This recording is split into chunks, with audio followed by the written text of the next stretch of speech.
মই প্ৰথমবাৰৰ কাৰণে বিধানসভাত আহিছোঁ, কিন্তু আমাৰ গণতন্ত্ৰৰ সংসদীয় ৰাজনীতিৰ লগত মই দীৰ্ঘ সময় ধৰি যুক্ত বিভিন্নভাৱে। আমি ভাৰতবৰ্ষৰ কোনো ৰাজ্যত এই ধৰণৰ ঘটনা সংঘটিত হোৱা দেখিছোঁ, মাৰপিট হৈছে বা ৰক্তাক্ত হৈছে। এই পশ্চিমবংগই হওক, পূৰ্বতে বিহাৰেই হওক, এনেকুৱা ৰাজ্যবিলাকত হৈছে। কিন্তু আমাৰ অসম বিধানসভাত আমি যিটো দেখিছোঁ পূৰ্বৰ পৰাই, এটা শালীনতা ৰক্ষা কৰি পেলাই বিতৰ্ক নিশ্চিতভাৱে হ'ব, সমালোচনা তীব্ৰৰ পৰা তীব্ৰতৰ হ'ব। কিন্তু এই ধৰণে আসনৰ পৰা উঠি আহি পেলাই বিধায়কক আক্ৰমণ কৰাৰ ঘটনা ৰূপজ্যোতি কৰ্মীয়ে যিটো আজি সংগঠিত কৰিলে, ইয়াক নিন্দাৰ কোনো ভাষা নাই। কিন্তু আমি দেখিছোঁ আমাৰ বিধানসভাত উপাধ্যক্ষ আসনত বহিছে, বহাৰ পিছত তেখেতক বুজাবলৈ চেষ্টা কৰিছে আৰু এটা সামান্য ৱাৰ্ণিং দি পেলাই তেওঁক ৰেহাই দিছে। কাৰণ এনেকুৱা নজিৰবিহীন ঘটনা সংঘটিত কৰা ৰূপজ্যোতি কৰ্মীক আজি এই কেইদিন যি বিধানসভাৰ অধিৱেশন আছে তাৰ পৰা তেওঁক বহিষ্কাৰ কৰা উচিত আছিল, তেওঁক কঠোৰ শাস্তি দিয়া উচিত আছিল। কিন্তু তাকে নকৰি গোটেই ঘটনাটোক তেওঁলোকে লঘু কৰিবলৈ চেষ্টা কৰিছে।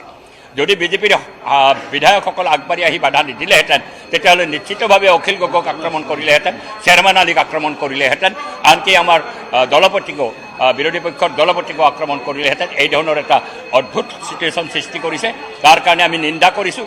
আৰু ভাৰতীয় জনতা পাৰ্টি আমি কওঁৱে, তেওঁলোকে এটা স্বৈৰতন্ত্ৰ আমাৰ দেশত প্ৰতিষ্ঠা কৰিবলৈ বিচাৰিছে, তাৰ নিদৰ্শনটো আজি অসম বিধানসভাত তেওঁলোকে প্ৰদৰ্শন কৰিছে। ধন্যবাদ।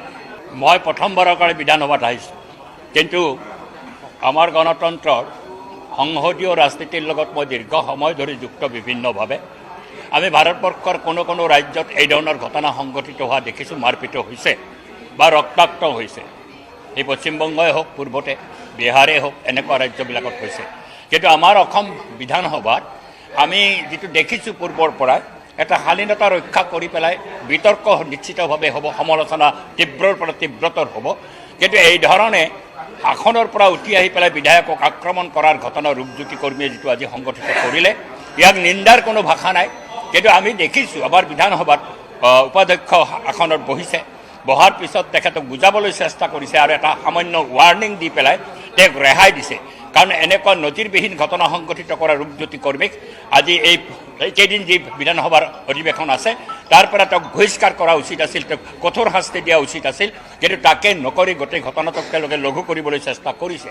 যদি বিজেপিৰ বিধায়কসকল আগবাঢ়ি আহি বাধা নিদিলেহেঁতেন, তেতিয়াহ'লে নিশ্চিতভাৱে অখিল গগৈক আক্ৰমণ কৰিলেহেঁতেন, চেয়াৰমেন আলীক আক্ৰমণ কৰিলেহেঁতেন, আনকি আমাৰ দলপতিকো, বিৰোধী পক্ষৰ দলপতিকো আক্ৰমণ কৰিলেহেঁতেন। এই ধৰণৰ এটা অদ্ভুত চিটুৱেশ্যন সৃষ্টি কৰিছে, তাৰ কাৰণে আমি নিন্দা কৰিছোঁ। আৰু ভাৰতীয় জনতা পাৰ্টি আমি কওঁৱে, তেওঁলোকে এটা স্বৈৰতন্ত্ৰ আমাৰ দেশত প্ৰতিষ্ঠা কৰিবলৈ বিচাৰিছে, তাৰ নিদৰ্শনটো আজি অসম বিধানসভাত তেওঁলোকে প্ৰদৰ্শন কৰিছে। ধন্যবাদ। মই প্ৰথমবাৰৰ কাৰণে বিধানসভাত আহিছোঁ, কিন্তু আমাৰ গণতন্ত্ৰৰ সংসদীয় ৰাজনীতিৰ লগত মই দীৰ্ঘ সময় ধৰি যুক্ত বিভিন্নভাৱে। আমি ভাৰতবৰ্ষৰ কোনো ৰাজ্যত এই ধৰণৰ ঘটনা সংঘটিত হোৱা দেখিছোঁ, মাৰপিট হৈছে বা ৰক্তাক্ত হৈছে। এই পশ্চিমবংগই হওক, পূৰ্বতে বিহাৰেই হওক, এনেকুৱা ৰাজ্যবিলাকত হৈছে। কিন্তু আমাৰ অসম বিধানসভাত আমি যিটো দেখিছোঁ পূৰ্বৰ পৰাই, এটা শালীনতা ৰক্ষা কৰি পেলাই বিতৰ্ক নিশ্চিতভাৱে হ'ব, সমালোচনা তীব্ৰৰ পৰা তীব্ৰতৰ হ'ব।